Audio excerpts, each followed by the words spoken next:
केंद्र सरकार के नए फैसले के अनुसार अब लड़कियों की शादी करने की न्यूनतम आयु सीमा 21 साल होगी। 21 साल से पहले लड़कियों का विवाह कानूनन अपराध होगा।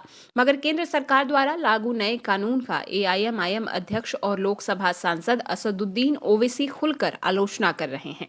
समाचार चैनल इंडिया टीवी से बातचीत के दौरान असदुद्दीन ओवैसी ने कहा कि जब 18 साल की उम्र में हमें वोट देने का अधिकार है तो शादी क्यों नहीं। एआईएमआईएम प्रमुख ने कहा कि पुरुषों और महिलाओं दोनों को कानूनी रूप से 18 साल की उम्र में शादी करने की अनुमति दी जानी चाहिए, क्योंकि अन्य सभी उद्देश्यों के लिए कानून द्वारा उन्हें वयस्कों के रूप में मान्यता दी गई है। असदुद्दीन ओवैसी ने कहा कि 18 साल के लोग कानूनी तौर पर अनुबंध पर हस्ताक्षर कर सकते हैं, कारोबार चला सकते हैं, चुनाव में प्रधानमंत्री, सांसद और विधायक तक चुन सकते हैं, फिर लाइफ पार्टनर क्यों नहीं चुन सकते। ओवैसी ने कहा कि 18 साल की उम्र में भारत के युवा फिजिकल रिलेशन बना सकते हैं, बिना शादी के लिव इन में रह सकते हैं, लेकिन शादी नहीं कर सकते।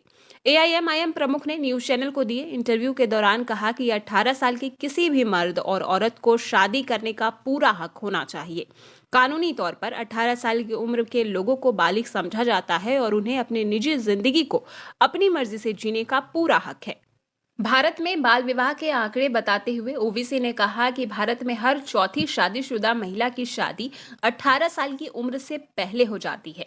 जाहिर सी बात है कि कानून की वजह से बाल विवाह में कोई कमी नहीं आई है। अगर बाल विवाह आज कम हुए हैं तो उसकी वजह सामाजिक, आर्थिक और शिक्षा की बेहतरी है।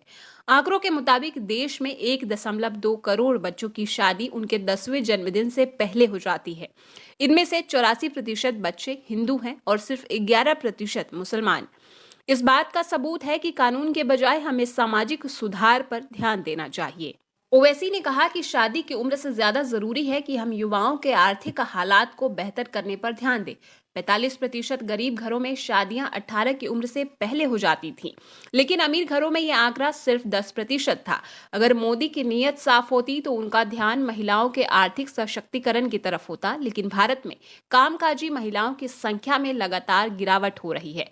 2005 में भारतीय महिलाओं का श्रम योगदान यानी लेबर फोर्स पार्टिसिपेंट्स रेट 26% था, जो 2020 तक आते आते गिरकर 16% रह गया। शिक्षा की सुविधा बेहतर करे बिना महिलाओं का स्वायत्त होना बहुत मुश्किल है। इस मामले में मोदी सरकार ने क्या किया? बेटी बचाओ बेटी पढ़ाओ का कुल बजट 446.72 करोड़ था, जिसमें से सरकार ने 79% सिर्फ विज्ञापन पर खर्च किया।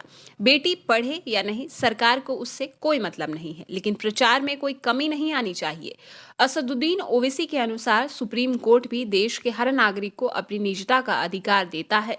नागरिक अपनी निजी जिंदगी से जुड़े फैसले बिना सरकारी दखल अंदाजी के ले सकता है। ओवैसी ने कहा कि अपना जीवन साथी अपनी मर्जी से चुनना और अपने परिवार के आकार का फैसला खुद करना इसी अधिकार का हिस्सा है।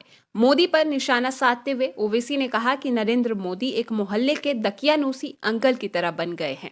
नागरिक क्या खाएंगे, किससे और कब शादी करेंगे, किसकी पूजा करेंगे, कब और कितने बच्चे पैदा करेंगे, इस सब में मोदी जी की दखल अंदाजी बढ़ते जा रही है।